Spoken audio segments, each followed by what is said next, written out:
दिल्ली के प्रतिष्ठित अस्पताल में एक भव्य चैरिटी फंक्शन चल रहा है, जहां शर्मा परिवार, राजेश, सुनीता और विक्रम बड़े ठाट बाट से महंगे मेडिकल इक्विपमेंट दान कर रहे हैं।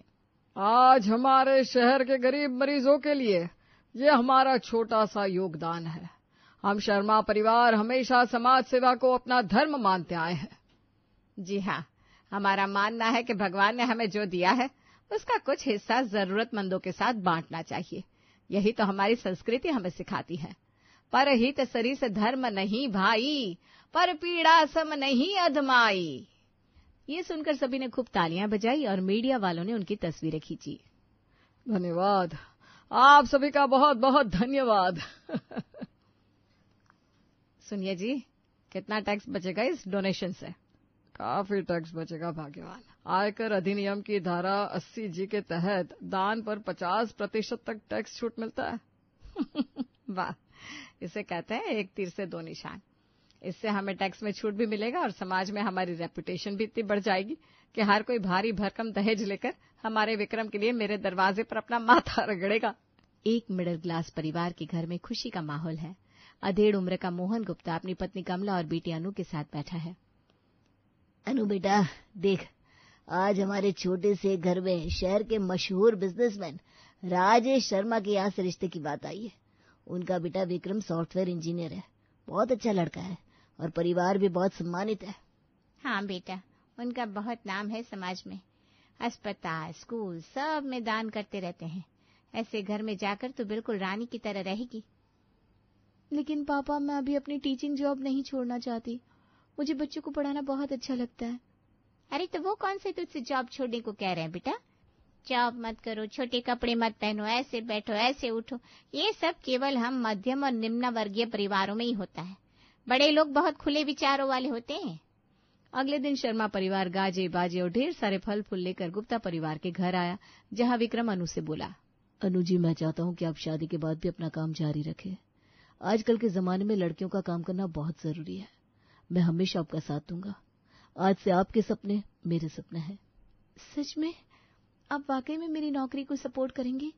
बिल्कुल, मैं चाहता हूँ कि आप अपने सपने पूरे करें। मुझे पूरा विश्वास है कि हम दोनों मिलकर एक खुशहाल जिंदगी बनाएंगे। उधर सुनीता मुस्कुराते हुए कमला से बोली, कमला जी, मैं आज बहुत खुश हूँ। अनु जैसी सुशील और समझदार बहू पाकर मैं अपने आप को बहुत भाग्यशाली मानती हूँ। देखिएगा, हमारे घर में वो राजकुमारी की तरह रहेगी। मोहन भाई, मैं भी आपको जुबान देता हूँ, हम कभी भी अनु को आपके घर से कम प्यार नहीं देंगे, क्योंकि अब वो हमारी भी बेटी है। कुछ महीनों बाद रिश्ता पक्का हो गया और शादी का दिन आया, जहाँ शर्मा परिवार ने धूमधाम से बहुत भव्य शादी की। राजेश भाई, आपने हम लड़की वाले से भी ज्यादा खर्चा कर दिया। ये देखकर हमें बहुत शर्म आ रही है। अरे ये क्या कह रहे हैं मोहन भाई, ये तो हमारी खुशी है। हमारा विक्रम इतनी अच्छी लड़की पा रहा है, ये तो हमारा सौभाग्य है। अनु इस शादी से बहुत खुश थी, क्योंकि विक्रम उससे हर बात में सहमत होता और उसके फैसलों का सम्मान करता। मगर किसी को पता नहीं था कि असली खेल अब शुरू होने वाला था। शादी के अगले दिन सुबह 5 बजे सुनीता अनु के कमरे में आई। अनु बेटा उठो, हमारे घर में सुबह 5 बजे उठकर सबके लिए चाय नाश्ता बनाने का रिवाज है। मैं जानती हूँ तुम देर से उठने की आदी हो, लेकिन अब ये सब नहीं चलेगा। अब तुम्हें मेरे घर के नियमों का पालन करना होगा। जी सासू माँ, मैं बिल्कुल तैयार हूँ, आप परेशान मत होइए। और हाँ बेटा, एक बात और, अब तुम्हें बाहर काम करने की जरूरत नहीं है। विक्रम इतना कमाता है कि तुम घर में आराम से रह सकती हो। नौकरी करके क्यों अपने आप को परेशान करना। ये सुनकर अनु चौंक गई और शाम को जब विक्रम घर आया तब बोली, सुनिए जी, आपने तो कहा था मैं शादी के बाद भी नौकरी कर सकती हूँ, अब अचानक आप क्यों ना नुकुर करने लगे? अनु माँ सही तो कह रही है, मैं इतना कमाता हूँ कि तुम्हें काम करने की जरूरत नहीं है। फिर लोग क्या कहेंगे, हमारी बहू नौकरी करती है। इससे तो समाज में हमारी यही इमेज बनेगी कि हम तुम्हें पैसों के लिए काम पर भेजते हैं। लेकिन तुमने तो कहा था। चलता हूँ मैं, मुझे ऑफिस के लिए लेट हो रहा है। कैसी है बिटिया रानी? माँ, मैं यहाँ बिल्कुल ठीक हूँ। आज काम पर नहीं गई? मैंने नौकरी छोड़ दी है माँ, घर वाले मना कर रहे थे। लेकिन शादी से पहले तो। तभी सुनीता ने झटके से फोन छीन लिया। कमला जी, अनु रोज आपको फोन करती है, क्या बात है? क्या यहाँ खुश नहीं है? अगर घर में सब ठीक है तो रोज माँ बाप को फोन करने की क्या जरूरत है? लोग तो यही कहेंगे कि लड़की को ससुराल में अच्छा नहीं लगता। नहीं नहीं सुनीता जी, ऐसी कोई बात नहीं है। अनु बस देखिए कमला जी, अब अनु हमारे घर की बहू है, उसे हमारे घर के तरीकों को समझना होगा। ऐसे रोज रोज फोन करने से कैसे चलेगा? ठीक है, रखती हूँ फोन, राम राम। तभी एक दिन अचानक से मोहन और कमला अनु से मिलने आए, जिन्हें देख राजेश और सुनीता की तो सिट्टी पिट्टी गुम हो गई। अरे मोहन भाई साहब, आइए, कैसे आप?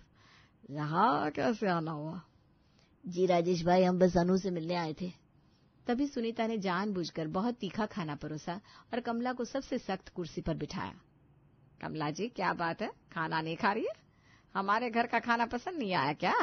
हमारे यहाँ तो यही खाना बनता है। अनु तो खुशी खुशी खाती है। नहीं सुनीता जी, खाना तो बहुत अच्छा है, बस थोड़ा तीखा है। अच्छा, तो आपको हमारा खाना तीखा लगता है। अनु देखो, तुम्हारी मम्मी को हमारा खाना पसंद नहीं आया।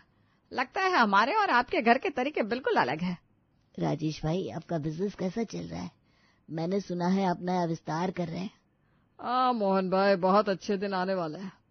सच कहूं तो अगर आप चाहें तो इसमें पार्टनर बन सकते हैं। गारंटीड मुनाफा है, सिर्फ 50 लाख लग रहा है, साल भर में 5 करोड़ हो जाएगा। मेरी मानिए, ये मौका हाथ से जाने मत दीजिए। वैसे भी अगर हम अमीर बने तो उसका सबसे ज्यादा फायदा तो आपकी बेटी अनु को ही होगा, क्योंकि हमारे मरने के बाद वो और विक्रम ही तो हमारे जायदाद के मालिक होंगे। मोहन को ये ऑफर बहुत पसंद आता है और वो अपना घर बेचकर राजेश को पैसे देता है और फुटपाथ पर एक छोटी सी किराए के घर पर रहने लगता है। 1 साल बाद जैसे ही राजेश के घर पर जाने वाला होता है, बाहर उसे अनु खड़ी मिलती है, बिल्कुल कमजोर और घायल।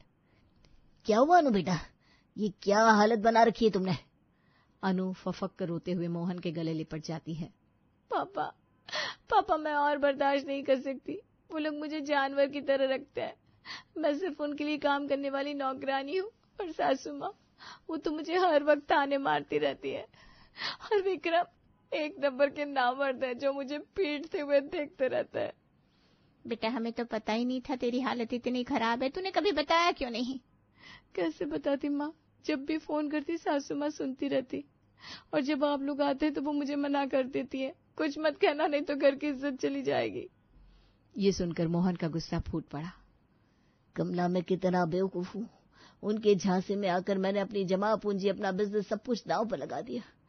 अब तक 50 लाख रुपए भी उनको दे चुका हूँ और एक पैसा वापस नहीं मिला। और त्योहारों में, शादी ब्याह में उनके हर बहाने पर हमें जो पैसे और गिफ्ट देने पड़ते हैं सो अलग। बाहर से कैसे सब बर्फ की तरह गोरे बनते थे, लेकिन अंदर डामर जैसे काले हैं। पापा, अब मैं वहां वापस नहीं जाऊंगी। मैं मर जाऊंगी, लेकिन उस नरक में वापस नहीं जाऊंगी। बेटा, तू बिल्कुल सही कह रही है। अब बहुत हो गया। अब मैं भी उनको दिखाऊंगा कि मोहन गुप्ता कोई मूर्ख नहीं है। वो समझते हैं कि हम कमजोर हैं। अब मैं उनके हथियार से ही उनको सबक सिखाऊंगा। तभी अगले दिन मोहन ने अपने पुराने वकील दोस्त रमेश को फोन किया। रमेश, मुझे तुम्हारी मदद चाहिए। मैं राजेश शर्मा के खिलाफ केस करना चाहता हूँ। उसने मुझे 50 लाख रुपए का चूना लगाया है। एक प्राइवेट डिटेक्टिव की भी जरूरत है।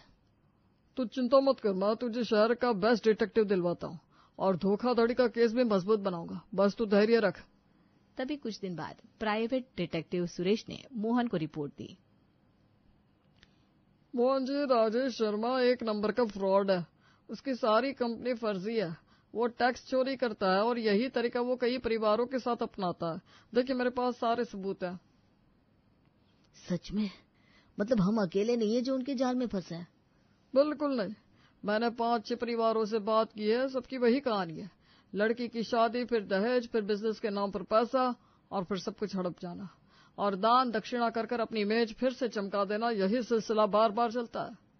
2 महीने बाद सारी तैयारी पूरी हो गई। मोहन ने अपनी पत्नी और बेटी से कहा, कमला, अनु, अब वक्त आ गया है। राजेश शर्मा और उसके परिवार को सच्चाई का सामना करना होगा। अब देखते हैं उनकी इज्जत कैसे धूल में मिलती है। पापा, मैं तैयार हूँ। अब मैं डरूंगी नहीं। जो सच है वो सबको बताना होगा। उधर विक्रम एक नई लड़की से शादी पक्की कर अपने सगाई समारोह में बैठा था और सुनीता खुशी खुशी अपने मेहमानों के सामने अपनी नई बहू की महिमा का बखान कर रही थी। देखो बहनों, इस बार की पार्टी कितनी शानदार है। सब लोग देखेंगे हमारा परिवार कितना खुशहाल है। और मेरी होने वाली नई बहू तो उस अनु से भी ज्यादा सुंदर है। इसके पिता ने तो हमें 1 करोड़ का दहेज दिया है भाई। तभी अचानक दरवाजे पर जोर से दस्तक हुई और इनकम टैक्स के अधिकारी अंदर आए। राजेश शर्मा जी, आपके बिजनेस की जांच के लिए आए हैं। आपके खिलाफ टैक्स चोरी और धोखाधड़ी की शिकायत आई है। क्या? ये क्या मजाक है? मैं राजेश शर्मा हूँ, इस शहर का सबसे इज्जतदार व्यापारी।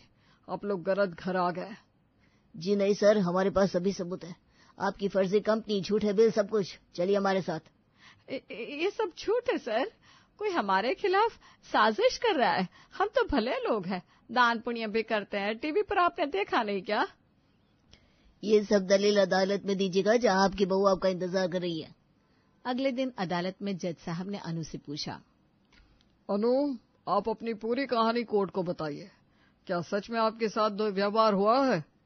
जी हाँ जज साहब, इन लोगों ने मेरी और मेरे परिवार की जिंदगी बर्बाद कर दी।